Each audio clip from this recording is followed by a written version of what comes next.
एक ऐसे शेयर के बारे में बात करने जा रहे हैं जो कि एफएमसीजी से बिलोंग करता है और अभी क्या है, मार्केट लीडर जो है बन चुका है। कंपनी जिस पे लिस्टिंग हुई है इसके जो रिटर्न्स हैं काफ़ी शानदार रहे हैं। अभी लोगों को इंतज़ार था इसके क्वार्टर फोर के नंबर्स का एंड हाल फिलहाल में नंबर्स जो है इस कंपनी के देखने को मिल गए हैं और आने वाला परफॉर्मेंस किस तरीके का होगा इसका जो है आप इसके नंबर से ही अंदाज़ा लगा सकते हैं। क्योंकि पिछले कुछ दिनों से देखें तो कंपनी के रिटर्न्स जो है काफ़ी कमाल के थे, लेकिन लास्ट दो ट्रेडिंग सेशन से जो है स्टॉक के अंदर वॉलिटिलिटी अप्स एंड डाउन देखने को मिल रहा है, क्योंकि रिटर्न जो है ऑलरेडी काफ़ी अच्छा खासा देखने को मिल गया है। But next market trading session से क्वार्टर फोर का रिजल्ट का जो है इसके ऊपर क्या असर पड़ेगा ये देख लेना काफ़ी ज़्यादा ज़रूरी है। सबसे पहले हम डिस्कस करेंगे इसके जो है क्वार्टर फोर के बारे में और उसके बाद हम जानेंगे कि आने वाले फ्यूचर परफॉर्मेंस जो है इसकी as a short term basis and long term basis कहाँ तक जा सकती है। उससे पहले बता दूं, चैनल के ऊपर पहली बार विजिट किया हो तो सब्सक्राइब कर देना, बेल आइकन को हिट करके ऑल पर जरूर सिलेक्ट करना, ताकि डेली बेसिस पे जो भी हमारी वीडियोस होती हैं, अपडेट्स होते हैं, आप बिल्कुल भी मिस ना करें। सो गाइस, जैसे कि आप कंपनी इन्फॉर्मेशन के अंदर देख सकते हैं, corporate action announcement and board members आज 2 मई 2022 है और इसी दिन जो है आपको फाइनेंशियल रिजल्ट जो है अनाउंस होता हुआ देखने को मिल चुका था और देख सकते हो इसका रिलेटेड अपडेट भी जो है आपको 2 मई 2022 को जो है देखने को मिल चुका है। अब इसके नंबर्स किस तरीके से रहे हैं तो वो मैं आपको दिखा दूं। जैसे कि देख सकते हो इससे रिलेटेड आपको टोटली जो है आपको नोटिस दिया गया है, पूरा जो है डिटेल दी गई है कंपनी की और 2 मई से रिलेटेड जो इसकी कंपनी के बिजनेस अपडेट्स हैं, साथ ही साथ कंपनी के जो फ्यूचर प्लान्स है और किस तरीके से जो है प्राइस हाइक करके जो है कंपनी अपने रेवेन्यू को बढ़ाने वाली है, सब जो है डिटेल्स दी गई हैं। फिलहाल हम सबसे पहले ध्यान देंगे इसके अनऑडिटेड फाइनेंशियल रिजल्ट के ऊपर, ठीक है। तो क्वार्टर फोर के आंकड़े के ऊपर हम सीधा चलेंगे और जैसे कि देख सकते हैं आ गए हैं क्वार्टर फोर के आंकड़े, ठीक है। अदानी विल्मार शेयर की जो है अभी हम बात कर रहे हैं और सारी वैल्यूज़ की अगर हम बात करें तो देख सकते हैं यहाँ पे करोड़ में दी गई है सारी वैल्यू, यहाँ पे क्लियर लिखा हुआ है, जितने भी नंबर्स हैं ये करोड़ के अंदर जो है दिए गए हैं। और यहाँ से जो हम इसके फाइनेंशियल रिजल्ट को जानेंगे। क्वार्टर फोर के आंकड़े जो हैं आपको ये देखने को मिलेंगे, यहाँ पे जो है क्वार्टर थ्री के आंकड़े हैं और यहाँ पे जो है पिछले साल के, मतलब आप क्वार्टर टू क्वार्टर जो है कंपैरिजन करेंगे और यहाँ पे ईयर ऑन ईयर बेसिस पे। तो सबसे पहले हम देखेंगे इनकम कंपनी की कैसी रही। देखो, रेवेन्यू फ्रॉम ऑपरेशंस की बात करें, टोटल इनकम की बात करें तो मैं आपको बता दूं जो 14,960 करोड़ का जो है कंपनी का जो है ऑपरेशनल रेवेन्यू रहा है, जो कि प्रीवियस क्वार्टर के मुकाबले देखें तो इस बार जो है करीब करीब 500 करोड़ तक बढ़ा है। और वहीं दूसरी ओर ईयर ऑन ईयर बेसिस पे देखेंगे तो करीब करीब 4,000 करोड़ की जो है इसके अंदर बढ़ोतरी देखने को मिलती है। और वहीं अदर इनकम की बात करें तो 27 से लेकर सीधा 62 हो गया, मतलब कि देखोगे तो करीब करीब जो 110% तक की जो है इसके अंदर जंप देखने को मिल रही है। और ईयर ऑन ईयर बेसिस पे देखें तो करीब करीब जो है 117% की जो है जंप निकल कर आई है। ओवरऑल कंपनी का जो टोटल इनकम रहा है 15,022 करोड़ का है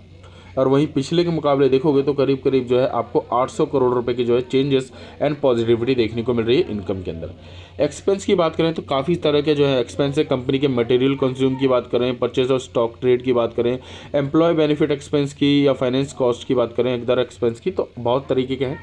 ओवरऑल हम टोटल एक्सपेंस की बात करें तो इस बार कंपनी का जो एक्सपेंस रहा है 14,724 करोड़ का और प्रीवियस क्वार्टर के मुकाबले देखेंगे तो इस बार जो है करीब करीब आपको 650 करोड़ की जो है ग्रोथ आपको इसके एक्सपेंस में देखने को मिली है। मतलब कंपनी जो है काफ़ी अच्छा खासा खर्चा कर रही है कंपनी के ऊपर। और ईयर ऑन ईयर बेसिस पे देखेंगे तो इसके अंदर जो है आपको 300 करोड़ रुपए की जो है आपको ग्रोथ देखने को मिलती है। मतलब ईयर ऑन ईयर बेसिस पे भी जो है रिजल्ट काफ़ी शानदार है and quarter to quarter basis पे भी जो काफ़ी अच्छी खासी पॉजिटिविटी देखने को मिलती है। ओवरऑल प्रॉफिट की बात करें हम तो ये देख सकते हो जो इसका ग्रोस प्रॉफिट रहा है इस बार कंपनी का, ये जो है आपको 298 करोड़ का देखने को मिलता है। और इस बार जो है रिजल्ट के अंदर जो है आपको थोड़ी सी नेगेटिविटी देखने को मिली है। और क्योंकि पिछले क्वार्टर के अंदर देखोगे तो कंपनी का प्रॉफिट जो है 306 करोड़ का देखने को मिला और इस बार जो है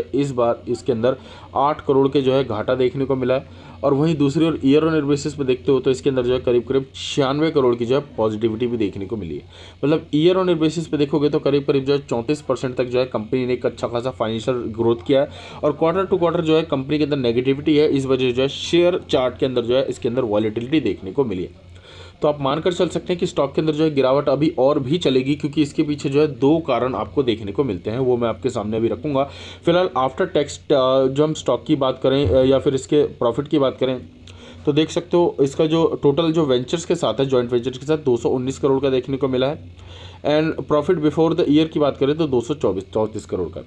तो ओवरऑल देखें तो कंपनी की परफॉर्मेंस जो है काफ़ी सॉलिड है, रेवेन्यू काफ़ी अच्छा खासा कंपनी ने लगाया, अच्छा खासा एक्सपेंस देखने को मिला है, रिजल्ट भी पॉजिटिव है। लेकिन क्वार्टर टू क्वार्टर जो है थोड़ी भी नेगेटिविटी आती है तो उसका असर जो है कंपनी के ऊपर हमेशा पड़ता है। तो सेम जो है आपको देखने को मिला है अदानी विलमार के अंदर और इसी वजह से जो है इसके अंदर आज के दिन भी आपको डाउन्स देखने को मिले हैं। और ये डाउन्स जो है आपको थोड़े से और जाते हुए देखने को मिलेगी, क्योंकि कंपनी के अंदर अगर आप देखोगे तो अदानी विलमार को ASM स्टेज 4 के अंदर डाल दिया गया है एंड सेबी गवर्नमेंट की जो है इसके ऊपर काफ़ी कड़ी नज़र जो है रखी गई है स्टेज 4 में रखने के बाद। अब क्योंकि ASM स्टेज 4 में है तो इसका मतलब यह है कि कंपनी ने जो है फाइनेंशियली ग्रोथ नहीं किया है और जो है रिजल्ट से पहले ही जो है कंपनी काफ़ी ज़ोरों से भागी है। और इसका स्टॉक PE की बात करें तो ये जो है काफ़ी हाई वैल्यूएशन पे जा चुका था ऑलरेडी, और इसी वजह से जो है इसके अंदर जो है अपर सर्किट के साथ साथ जो है अब आपको डाउन साइड भी देखने को मिल रहा है। और ASM स्टेज 4 के अंदर आने की वजह भी यही है कि कंपनी जो Q4 का रिजल्ट जो है नेगेटिव दिखाया है, और उसके बाद क्या है कंपनी के रिजल्ट के मुताबिक कंपनी जो है काफ़ी तेज़ी से भागी हुई है, इसका चार्ट काफ़ी ऊपर तक गया है। अब क्या है रिजल्ट नेगेटिव आ गया तो सेबी गवर्नमेंट को जो है इसके ऊपर शक हुआ है कि ऑपरेटिंग देखने को मिली है, इस वजह से जो है इसके ऊपर नज़र रखी गई है और डायरेक्टली स्टेज 4 के अंदर डाल दिया गया एक बार में, जिसकी वजह से स्टॉक जो है डाउन आ रहा है। अब इसके चार्ट के मूविंग एवरेज की बात करें तो आज के दिन जो है स्टॉक के अंदर 3.70% की जो है गिरावट देखने को मिली है, और इस गिरावट के बाद अगर आप देखो तो स्टॉक की क्लोजिंग रेड जोन में देखने को मिली और सेलिंग प्रेशर जो है मार्केट डेप्थ के अंदर जो है बढ़ता हुआ देखने को मिलेगा। मतलब प्री मार्केट के अंदर ही अगर आप ट्रेड स्नैपशॉट के ऊपर नज़र डालो तो आपको 33,000 क्वांटिटीज़ जो है सेलिंग के लिए देखने को मिल रही है। मतलब कि सेलिंग प्रेशर जो है अब इसके अंदर बनना चालू हो गया है, और कल के दिन जो है स्टॉक की ओपनिंग जो है आपको प्रीवियस क्लोज से डाउन में होती देखने को मिलेगी, और मार्केट थोड़ी भी गिरी तो स्टॉक जो है लोअर सर्किट में चला जाएगा। अब इसके लोअर सर्किट के अंदर जाने की देखो 2 वजह निकल कर आती हैं। पहला तो कंपनी का जो है ASM स्टेज 4 के अंदर आ जाना, ठीक है। ASM स्टेज 4 के अंदर आने के बाद जो है बड़ी से बड़ी कंपनियां जो है आपको लोअर सर्किट में जो है डाउन जाती हुई देखने को मिल जाती हैं। एंड दूसरा है स्टॉक की ग्रोथ। लास्ट 1 महीने के अंदर देखोगे तो स्टॉक ने जो है 36% का ग्रोथ दिखाया, और पिछले 3-4 दिनों से अगर आप देखोगे 5 डेज के चार्ट में ही दिखा दूँ तो 5% की गिरावट देखने को मिलती है, और इसके हायर मूवमेंट से अगर आप देखोगे तो स्टॉक की गिरावट जो 13-14% तक देखने को मिलती है। बट इसका बाउंड्री हाई क्या है 878 रुपये, और यहाँ पे क्या देखने को मिलता है 870 रुपये। तो एग्जैक्ट अगर आप क्लियर देखोगे तो कंपनी जो है 20-22% तक जो है टूट चुकी है, और इस वजह से जो है आप मानकर चल सकते हो कि इसके अंदर गिरावट की बात करें तो 35% तक की जो है रिट्रेसमेंट होनी ज़रूरी है। और उसके बाद जो है आपको जो इसका वैल्यूशन है 122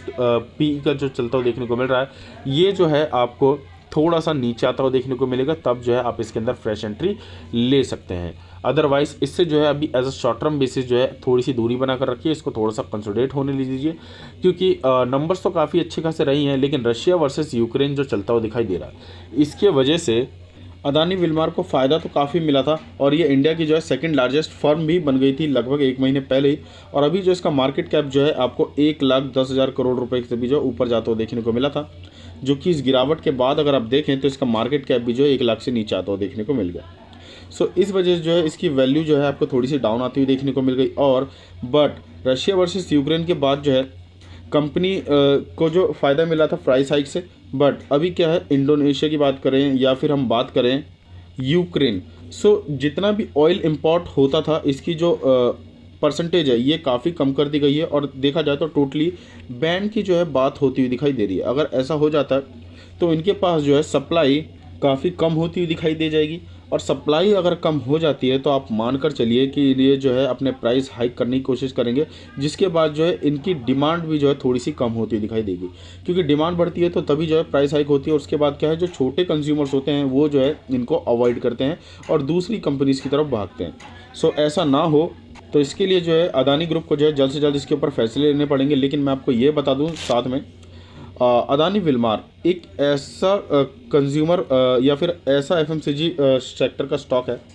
जो कि आने वाले फ्यूचर में इसकी वैल्यू 3,000 छोड़ो 5,000 रुपये से भी ऊपर जाती हुई देखने को मिलेगी। बट नज़रिया जो है आपका लॉन्ग टर्म के लिए होना चाहिए। ऐसा नहीं कि आज आपने खरीद रखा है तो 1 महीने बाद ही जो है 5,000 पहुँच जाएगा, बिल्कुल भी नहीं, ठीक है। कम से कम भी 2 साल, 5 साल, 10 साल का जो है आपका अवधि का नज़रिया होना चाहिए। आपको डिविडेंड भी मिलेगा, बोनस भी मिलेगा, एंड साथ ही साथ जो है फ्यूचर ग्रोथ जो है आपको चार्ट बेसिस जो है देखने को मिलेगी। क्योंकि अभी क्या है कंपनी के पास इतना माल है कि आने वाले समय के लिए जो है ये कंपनी 3 महीने के लिए जो है अपनी सप्लाई इजीली कर सकती है, और उसके बाद जो है रशिया वर्सेस यूक्रेन के ऊपर जो है ज़रूर कोई ना कोई जो है पॉजिटिव न्यूज़ आ जाएगी और युद्ध खत्म होता हुआ देखने को मिलेगा। देन जो है स्टॉक जो है पहले की तरह ही जो है एक अच्छी खासी सप्लाई करती दिखाई देगी कंपनी, और स्टॉक का मूविंग एवरेज भी जो है काफ़ी पॉजिटिव होता हुआ दिखाई देगा, और बड़े बड़े इन्वेस्टर जो इसके अंदर वापस से एंट्री लेते हुए दिखाई देंगे। सो इस कंपनी को जो है आपको बेचने की भूल तो बिल्कुल भी नहीं करनी। ऑलरेडी एक मल्टीबैगर के रूप में देखने को मिला है, और आने वाले समय में जो इसके रिटर्न्स काफ़ी अच्छे खासे होने वाले हैं। सो इसके ऊपर बने रहिए।